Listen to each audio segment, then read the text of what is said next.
할렐루야. 새날이 밝았습니다. 4월 16일 목요일 새벽 기도회를 시작하도록 하겠습니다. 사도신경으로 우리의 신앙을 고백하시겠습니다. 나는 전능하신 아버지 하나님 천지의 창조주를 믿습니다. 나는 그의 유일하신 아들 우리 주 예수 그리스도를 믿습니다. 그는 성령으로 잉태되어 동정녀 마리아에게서 나시고 본디오 빌라도에게 고난을 받아 십자가에 못 박혀 죽으시고 장사된 지 사흘 만에 죽은 자 가운데서 다시 살아나셨으며 하늘에 오르시어 전능하신 아버지 하나님 우편에 앉아 계시다가 거기로부터 살아있는 자와 죽은 자를 심판하러 오십니다. 나는 성령을 믿으며 거룩한 공교회와 성도의 교제와 죄를 용서받는 것과 몸의 부활과 영생을 믿습니다. 아멘. 찬송가 314장 찬양하시겠습니다. 찬송가 314장입니다. 내 구주 예수를 더욱 사랑 엎드려 비는 말 들으소서. 내 진정 소원이 내 구주 예수를 더욱 사랑 더욱 사랑. 이전에 세상 나 기뻤어도 지금 내 기쁨은 오직 예수. 다만 내 비는 말 내 구주 예수를 더욱 사랑 더욱 사랑. 이 세상 떠날 때 찬양하고 숨질 때 하는 말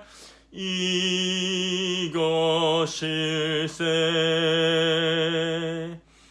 다만 내 비는 말 내 구주 예수를 더욱 사랑 더욱 사랑. 아멘. 오늘 우리에게 주신 하나님 말씀은 구약성경 신명기 6장 1절부터 9절까지 말씀입니다. 신명기 6장 1절부터 9절까지 말씀입니다. 제가 봉독하도록 하겠습니다. 이는 곧 너희 하나님 여호와께서 너희에게 가르치라고 명하신 명령과 규례와 법도라. 너희가 건너가서 차지할 땅에서 행할 것이니 곧 너와 내 아들과 내 손자들이 평생에 내 하나님 여호와를 경외하며 내가 너희에게 명한 그 모든 규례와 명령을 지키게 하기 위한 것이며 또 내 나를 장구하게 하기 위한 것이라. 이스라엘아 듣고 삼가 그것을 행하라. 그리하면 내가 복을 받고 내 조상들의 하나님 여호와께서 내게 허락하심 같이 젖과 꿀이 흐르는 땅에서 내가 크게 번성하리라. 너는 마음을 다하고 뜻을 다하고 힘을 다하여 내 하나님 여호와를 사랑하라.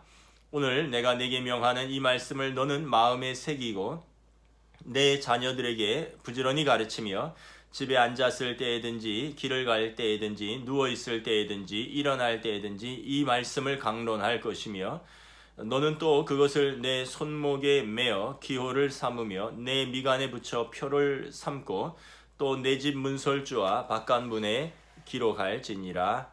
아멘. 오늘 신명기 6장의 내용을 보도록 하겠습니다. 신명기 6장 특별히 1절부터 3절은 신명기 5장의 십계명의 내용과 그리고 이제 신명기 6장 4절부터 나오는 일명 쉐마 헌장이라고 하는 그 내용을 이렇게 연결시키고 있는 본문입니다.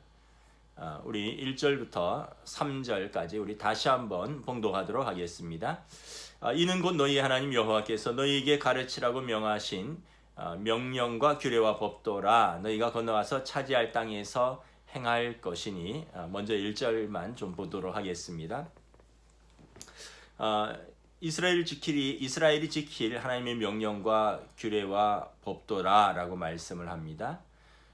이것은 사실은 신명기 5장의 신명기 언약이라고도 하고 출애굽기 19장 20장의 이 출애굽 그 십계명, 다시 말하면 시내산 언약, 또 시내산을 다른 말로 호렙산이라고도 하죠. 호렙산 언약, 이것을 말하는 것입니다.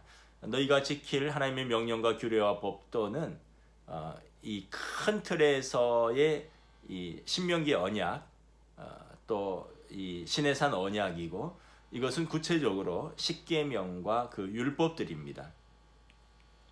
여러분, 이것은 이스라엘이 그냥 들어서만 끝나는 것이 아니라 듣고 반드시 지켜야 하는 하나님의 명령과 규례와 법도입니다. 이것은 절대적인 규범입니다.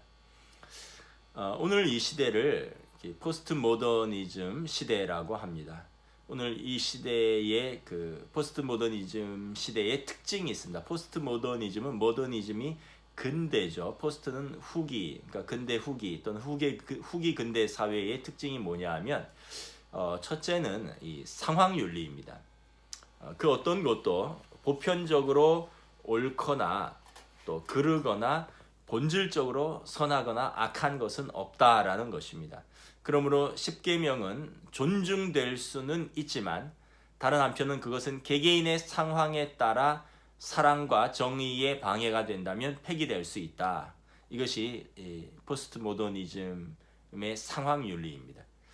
여러분, 개개인의 상황에 따라서 사랑과 정의에 방해가 된다면 폐기될 수도 있다. 굉장히 주관적이죠. 개개인의 상황. 그리고 그 사랑과 정의의 그 기준, 척도는 무엇입니까? 그 상황윤리는 그때와 그때 다르다, 이런 의미입니다. 그러므로 십계명은 존중될 수는 있지만 이 상황윤리에 맞지 않으면 언제든지 폐기될 수 있다는 것입니다. 두 번째는 New Age Movement입니다. New Age, 새로운 시대의 무브먼트, 운동이란 뜻이죠.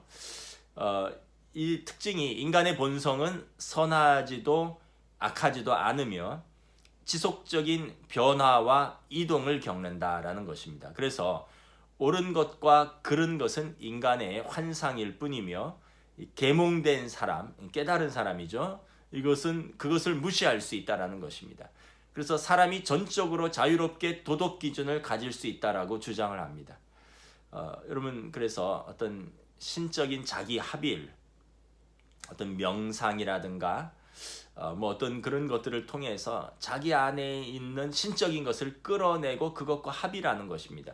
전적으로 자유롭게 도덕성을 가질 수 있다라고 말하는 것입니다. 여러분, 과연 인간이 그렇습니까? 여러분, 로마서 3장에 우리는 모두 죄인입니다. 하나님의 영광에 이를 수 없는 죄인입니다. 유대인이나 헬라인이나 가릴 것 없이 우리 모두는 죄인인데 우리 안에서 전적으로 자유롭게 도덕 기준을 가질 수 있다라고 뉴 에이지 무브먼트는 주장하는 것입니다. 그러나 바울 사도는 로마서 12장 2절에서 말씀합니다. 너희는 이 세대를 본받지 말고 오직 마음을 새롭게 함으로 변화를 받아 하나님의 선하시고 기뻐하시고 온전하신 뜻이 무엇인지 분별하도록 하라. 두 가지입니다. 이 세대를 본받지 말아야 하고요. 두 번째는 하나님의 뜻을 분별하는 것입니다.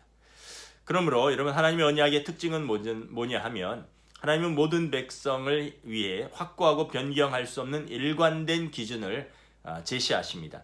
이것은 어떤 시간과 장소에 따라 사람에 따라서 개인적인 상황에 따라서 이랬다 저랬다 할 수 있는 것이 아닙니다. 이스라엘의 목동은 죄가 되고 여러분 다윗 왕은 면제가 되는 것은 율법이 아닙니다. 하나님의 말씀은 하나님의 율법은 목동에게도 또 다윗 왕에게도 동일하게 적용되는 것입니다. 여러분 이스라엘이 하나님의 법을 주신 목적과 결과입니다. 먼저는 하나님께서 이스라엘에게 율법을 주신 목적입니다. 2절 3절 읽도록 하겠습니다. 곧 너와 내 아들과 내 손자들이 평생에 내 하나님 여호와를 경외하며 내가 너희에게 명한 그 모든 규례와 명령을 지키게 하기 위한 것이며 또 내 나를 장구하게 하기 위한 것이라. 이스라엘아 듣고 그것을 삼가 행하라. 그래하면 내가 복을 받고 내 조상들의 하나님 여호와께서 내게 허락하심과 같이 젖과 꿀이 흐르는 땅에서 내가 크게 번성하리라. 여러분 첫째는 이 율법을 주신 이유는 주의 백성들로 하여금 하나님을 경외하도록 하는 목적입니다. 경외한다라는 것은 두려워하는 어떤 공포가 아니라 사랑하고 존경하기에 오는 건강한 두려움을 말하는 것입니다. 두 번째는 그래서 그 율법을 지켜 행하라는 것입니다. 하나님의 율법을 단순히 듣고 즐기라고 주신 것이 아니라 하나님을 경외한다면 그 하나님의 율법을 너희가 지켜 행하라라는 것입니다. 그리고 이스라엘이 그 하나님의 율법을 지킨 결과는 그 땅에서 너희의 날이 장구하고 내가 복을 받고 크게 번성할 것입니다. 이스라엘 백성이 약속의 땅에 들어가서 그들이 기근이나 가뭄이 닥치면 이스라엘 사람들은 바알과 아세라 같은 가나안의 신들을 섬기려고 하는 유혹을 받을 수 있을 것입니다. 그것은 풍요와 또 번영의 신들입니다. 그러나 하나님을 신뢰하고 믿음을 가지고 이스라엘이 하나님을 경외하고 그 율법을 지킨다면 하나님께서 그들을 지켜주시고 그 땅에서 번성케 하실 것을 믿고 하나님만 섬기고 하나님의 말씀을 지키라라는 것입니다. 여러분 우리가 하나님의 말씀을 듣는 데서 그치지 않고 이것을 붙들고 지켜 행하면 우리의 날이 장구할 것입니다. 영원한 생명에 들어갈 것입니다. 그리고 우리가 복을 누릴 것이고 번성할 것입니다. 하나님의 나라가 하나님의 자녀들의 것입니다. 그거만큼 큰 복이 어디 있습니까? 하나님 나라를 우리가 들어갈 수 있는 것입니다. 자, 그래서 이제 신명기 6장 4절부터 9절의 말씀을 보도록 하겠습니다. 쉐마라는 이름으로 특별히 여겨왔습니다. 유대인들은 이 신명기 6장 4절부터 9절을 쉐마 헌장이라고 부르면서 특별하게 여깁니다. 이 쉐마라는 것은 들으라 이런 뜻입니다. 우리 한국말은 4절에 이스라엘아 들으라 하지만 히브리어 원문은 들으라 이스라엘아 쉐마 이스라엘 이런 뜻입니다. 자, 무엇을 들어야 됩니까? 4절, 5절 봉독하도록 하겠습니다. 이스라엘아 들으라 우리 하나님 여호와는 오직 유일한 여호와이시니 너는 마음을 다하고 뜻을 다하고 힘을 다하여 내 하나님 여호와를 사랑하라. 여러분 오늘날도 전통적으로 이 유대인들이 이 쉐마 헌장을 두 차례 읽으면서 고백합니다. 쉐마 말씀드렸죠. 쉐마 이스라엘 들으라 이스라엘아. 이스라엘의 가장 어떤 근간 밑바탕이 되는 하나님에 대한 진리에 대한 선언과 주의 백성들이 가장 기본적인 의무를 정의하는 일종의 고백 같은 것입니다. 이 쉐마 헌장은 이스라엘 사람들의 그 크리디 고백입니다. 하나님에 대한 진리 선언과 그의 백성의 기본적인 의무라는 것이죠. 자, 여러분 쉐마의 핵심 내용 이스라엘이 들으라 하는 것은 첫째 하나님에 대한 진리 선언인데 4절 우리 하나님은 한 분이시다. 하나님은 한 분이시다. 다른 신들과 같이 비교될 수도 없고 그리고 다른 신들을 너를 위해서 우상을 만들지도 말고 절하지도 말아라. 우리 하나님은 한 분이시다. 그렇다면 오직 한 분이신 하나님을 고백하고 산다는 것은 삶에서 무엇을 의미하는 것인가?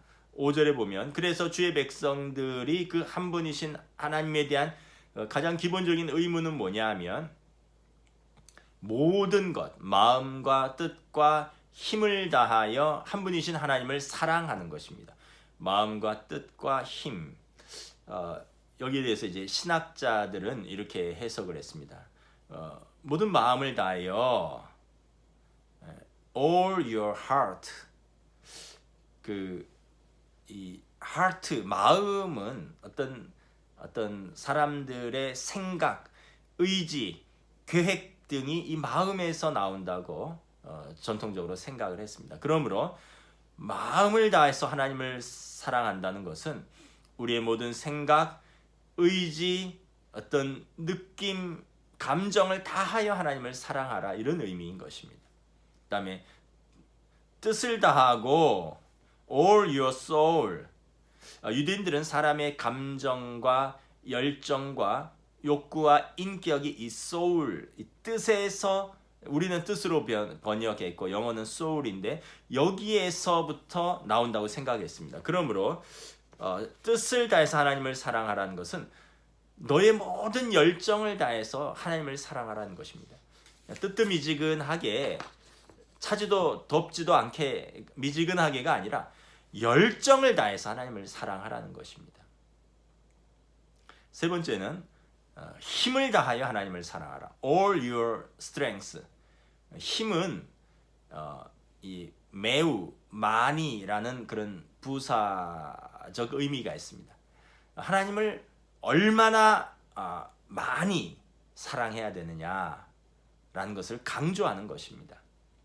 이 신명기 6장 5절, 너는 마음을 다하고 뜻을 다하고 힘을 다하여 내 하나님을 여호와를 사랑하라. 방금 신학자들의 정의를 말씀드렸는데 유대인 랍비들의 정의가 좀 해석이 있습니다.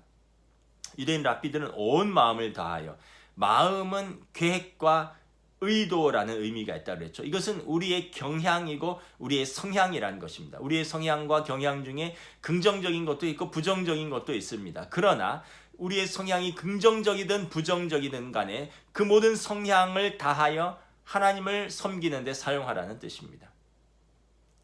우리가 어떤 성향이 긍정적일 때만 하나님을 사랑하고 부정적일 때는 하나님을 멀리하는 것이 아니라 우리의 성향이 어떠하든지 간에 하나님을 섬기는 데 사용되어야 한다는 뜻입니다. 두 번째, 온 뜻을 다하여. 아까 뜻에는 어떤 열정적인 의미라고 했잖아요. 그런데 이것을 더 나아가서 생명을 다하여, 이런 의미가 있습니다. 아주 열정적으로 생명을 다해서라도 하나님을 사랑하라. 대충 사랑해서는 유대인들은 용납이 안 되는 것입니다. 하나님은 생명을 다해서 아주 열정적으로 사랑해야 하는 분입니다. 세 번째는 온 힘을 다하여. 이 힘에 아까 매우, 많이라는 부사적 의미가 있다 그랬는데 유대인들에게는 힘에는 이 재산, 재물이라는 소유물이라는 의미가 있습니다. 다시 말하면 하나님을 사랑하는데 말로만 사랑하지 말고 너의 재물과 너의 소유물을 다 사용해서 하나님을 힘껏 사랑하라는 권면인 것입니다. 만일 주의 백성이 자기들이 섬기는 신은 여호와 한 분이라고 고백하면서 지적인 수준에만 머문다면 그들의 고백은 위선이 될 수밖에 없습니다. 그래서 그들의 고백에 걸맞게 온 마음과 온 뜻과 힘을 다하여 그분만을 사랑하라는 것입니다. 여러분, 만약에 젊은 남녀가 연애를 한다고 해봅시다. 한 사람은 정말 마음을 다하고 힘을 다하여 뜻을 다해서 사랑을 해요. 근데 한 사람은 우선순위에서 밀려요. 조금만 자기에게 어떤 일이 있으면 다음에 만나자. 만나다가도 또 무슨 전화 오면은 가야 된다고 가요. 마음을 안 쓰는 거죠. 열정을 안 다하는 겁니다. 거기다가 설상가상으로 만났는데 돈을 안 써요. 밥도 네가 사라. 차는 집에 가서 마시자. 여러분, 그러면 정말 이 사람이 나를 사랑한다고 생각할 수 있을까요? 정말 힘을 다해서, 마음을 다해서, 뜻을 다해서 사랑하는 건 맞을까요? 저는 혹시 그런 커플이 있다면 얼른 헤어지라고 말씀드리고 싶습니다. 물론 돈은 없을 수 있어요. 그러나 마음과 뜻과 열정을 다해서 사랑해야죠. 그리고 정말 없더라도 내가 사랑하는 사람에게는 여러분 어떻게 해서든지 헌신하고 또 물질을 쓰는 거죠. 근데 정말 사랑한다, 좋아한다 그러는데 시간을 내지 않아요. 자기 에너지를 다 쓰지 않아요. 자기 감정을 다 쏟아붓지 않아요. 물질을 아껴요. 그렇다면 과연 사랑하는 것일까요? 가끔 사람들이 이렇게 이야기를 합니다. 하나님은 좀 째째하신 분 아니냐. 어떻게 자기 자신을 그렇게 사랑하라고 자기 백성들에게 이야기를 하느냐. 뭐 마음을 다하고 뜻을 다하고 힘을 다해서 자기를 힘써서 모든 것을 걸고 사랑하라고 하는 하나님이 좀 째째한 건 아니냐. 근데 여러분, 그것은 하나님이 우리에게 대한 독점적인 사랑을 말하는 것입니다. 하나님께서는 자기 백성을 독점적으로 사랑하시고 자기 백성은 하나님을 독점적으로 사랑해야 된다라는 의미입니다. 좀 이해를 돕기 위해서 제가 말씀을 드리겠습니다. 여러분, 어떤 너그러운 남편이 있어요. 아내에게 좀 많은 남자들도 좀 만나고 다녀. 나만 사랑하지 말고 좀 밖에 나가서 고등학교 동창도 만나고 옛날 대학 친구도 만나고 옛날에 사귀었던 전 남친도 좀 만나고 그러면서 좀 폭을 넓혀. 이런 남편이 있습니까? 아내도 마찬가지입니다. 여보, 이해심이 내가 많으니까 좀 많은 여자들을 만나면서 좀 이렇게 관계의 폭을 넓혀. 회사에서 여직원도 좀 만나고 개인적으로 거래처 또 여직원도 좀 만나고 옛날 당신 대학 여자친구들도 좀 만나고 뭐 이러면서 좀 이해의 폭을 넓혀. 관계의 폭을 넓혀. 여러분, 만약에 이렇게 이야기한다면 좀 비정상적인 부부겠죠. 서로에게 언약을 맺은 부부라면 남편이나 아내에 대해서 독점적인 사랑이 있어야 됩니다. 이 공유적 부부가 아니에요. 공유적 사랑이 아니에요. 하나님도 마찬가지입니다. 하나님께서는 당신의 사랑을 다른 신들, 가나안의 그 조잡한 돌을 깎아서 만들고 돌을 쪼아서 만들고 나무를 깎아서 만든 그런 피조물들이 만든 조잡한 신들과 그 자기 백성의 사랑을 공유할 생각이 전혀 없으신 겁니다. 하나님은 독점적인 사랑을 원하시는 것입니다. 자, 이제 하나님께서 그 사랑을 고백하라라고 말씀을 합니다. 6절부터 9절 말씀입니다. 제가 말씀을 읽겠습니다. 오늘 내가 네게 명하는 이 말씀을 너는 마음에 새기고 내 자녀에게 부지런히 가르치며 집에 앉았을 때든지 길을 갈 때든지 누워 있을 때든지 일어날 때든지 이 말씀을 강론할 것이며 너는 또 그것을 내 손목에 메어 기호를 삼으며 내 미간에 붙여 표로 삼고 또 내 집 문설주와 바깥문에 기록할지니라. 첫째는요, 가족들과 함께 하나님에 대한 사랑을 고백하고 나누는 것입니다. 7절에 보면 이스라엘의 모든 부모들이 하나님이 주신 명령을 가르쳐서 그 자녀와 그 손자들에게 그 모든 규례와 법도와 명령을 부지런히 배우고 지키게 해야 하는 것입니다. 여러분, 많은 부모들이 사랑하는 자녀들이 세상 학문에는 조금이라도 뒤처질까봐 아주 걱정하면서 안달하면서 열심을 냅니다. 그러나 영적인 면에서 자기 자녀들이 심각하게 방치되고 있지는 않은지는 한번 정직하게 돌아보아야 할 것입니다. 유대인들의 격언에 함께 기도하는 가정은 깨어지지 않는다라는 지혜로운 말이 있습니다. 기억하십시오. 함께 기도하는 가정은 깨어지지 않는다. 유대인들은 식사 시간에 또는 식사 전후에 간단하게 말씀을 읽고 그 말씀을 적용하며 부모와 자녀들이 대화를 나눕니다. 우리도 예전에 밥상머리 교육이라고 있었잖아요. 밥을 먹으면서 대화도 하고 교육도 하는 거죠. 요즘은 또 밥 먹으면서 이야기하면 또 예의가 아니라는 말도 있긴 한데 유대인들은 밥 먹으면서 아주 활발하게 토론을 합니다. 그럴 뿐만 아니라 시간을 내어서 정기적으로 가르치고 소식을 전하고 서로를 격려하고 연합하여서 하나님을 의뢰하고 사랑하는 기회를 자녀들에게 제공하는 것입니다. 그런데 이제 현대인들은 참 분주하죠. 요즘 아이들도 바쁩니다. 저희도 아이들이 고등학생 2명, 대학생이 있는데 학기가 시작되면 얼마나 바쁜지 몰라요. 아침 7시에는 나가야 되고요. 밤에 11시 이렇게 들어오고 12시에 들어오기도 합니다. 그러다 보니까 하루에 한 번이라도 온 가족이 함께 모여 식사하는 것은 거의 불가능한 시대에 살고 있습니다. 근데 요즘 참 불행인지 다행인지 코로나 사태는 불행이지만 또 다행인 것은 가족들이 좀 함께 할 수 있는 시간이 좀 늘어났어요. 계약이 연기되고 계약을 했지만 온라인 계약을 하고 이러면서 가족들이 지금 뭐 거의 하루 종일 집에 있는 상황입니다. 그러다 보니까 함께 머무는 시간이 많아지고 가족들이 같이 식사를 하고 같이 대화를 할 시간들이 많아졌습니다. 여러분 가정 예배를 드릴 시간을 좀 확보하시면 좋겠습니다. 간단히 하나님의 말씀을 읽고요. 그 말씀을 적용하는 시간을 가져보십시오. 그 말씀을 가지고 일상적인 가족의 관심사에 적용시키고 또 우리 가족 구성원 개개인들의 기도 제목을 나누고 그들의 고민과 소망에 적용시켜 보는 것입니다. 그리고 주님의 인도하심과 성령님의 도우심을 간구하는 기도를 함께 드리는 것입니다. 여러분 부모는 자녀를 하나님께 인도하는 안내자가 되어야 됩니다. 가까이 갈 수 있도록 길을 열어주는 사람이어야 됩니다. 자녀들이 부모님을 통해서 하나님의 말씀을 알고 묵상하고 그것을 적용하는 법을 배운다면 그것은 시편 119편 108절의 말씀처럼 자녀의 길에 등불을 밝혀주는 것과 같은 주님과 동행하는 삶을 배우고 인도하는 삶을 누리는 것입니다. 두 번째는 여러분 하나님의 사랑을 개인적으로 고백하는 것입니다. 8절에 보면 말씀을 손목에 매어 기호로 삼으면 내 미간에 붙여 표로 삼고, 손목은 여기를 말하는 거죠. 미간은 여기인데 이마를 말하는 것입니다. 다시 말하면 이렇게 팔찌처럼 손목에 차고요. 또 이렇게 머리띠처럼 이마에 두르라는 것입니다. 이것은 이제 유대인들은 이것을 문자적으로 해석해서 실제로 출애굽기와 신명기의 본문을 적은 성구함을 이마에 이렇게 붙여 놓습니다. 이렇게 붙였다가 이렇게 떼어서 보고 고무줄 달아서 다시 이렇게 붙이고 뭐 이렇게 하는 유대인들이 있습니다.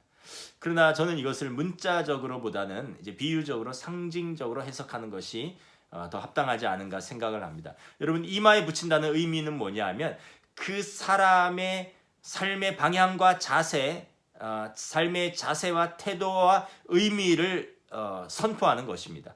그리스도인들이 인생에 있어서 어떤 중요한 결정을 할 때 이웃들에게 우리는 세상 사람들과 같은 결정을 하는 것이 아니라 우리 신앙에 대해서 선명하게 알 수 있는 그 기준을 갖고 있다는 것을 선포하고 그것을 보여주는 것입니다. 우리는 하나님의 말씀의 기준을 따라서 산다는 것을 분명하게 보여주는 것입니다. 마지막으로 여러분 공동체와 함께 고백하는 것입니다. 9절에 보면 또 내 집 문설주와 바깥문에 기록할지니라. 공동체 가운데서 하나님과 하나님의 말씀에 대한 사랑을 고백하고 나누라는 것입니다. 여러분 9절에 보면 내 집 문설주와 바깥문에 말씀을 붙여 놓으면 그들의 이웃이 지나다니면서 이것을 볼 것입니다. 그리고 이 가정은 하나님의 변치 않는 말씀을 따르고 있는 가정이구나 라는 것을 분명하게 알게 될 것입니다. 출애굽기와 신명기의 본문을 적은 작은 양피지 조각을 담아서 문설주에 고정시키는 작은 상자를 머즈자라고 하는데 이 머즈자를 문설주에 붙여 놓습니다. 이 문설주란 뜻입니다. 여기에 하나님의 말씀을 담아서 붙여 놓는 것입니다. 그래서 이 가정이 하나님을 사랑하고 순종하는 가족임을 공동체에게 상기시켜주는 효과가 있는 것입니다. 예전에 우리 교회 교인 가정을 신방할 때 제가 어느 특정한 집에서 본 것입니다.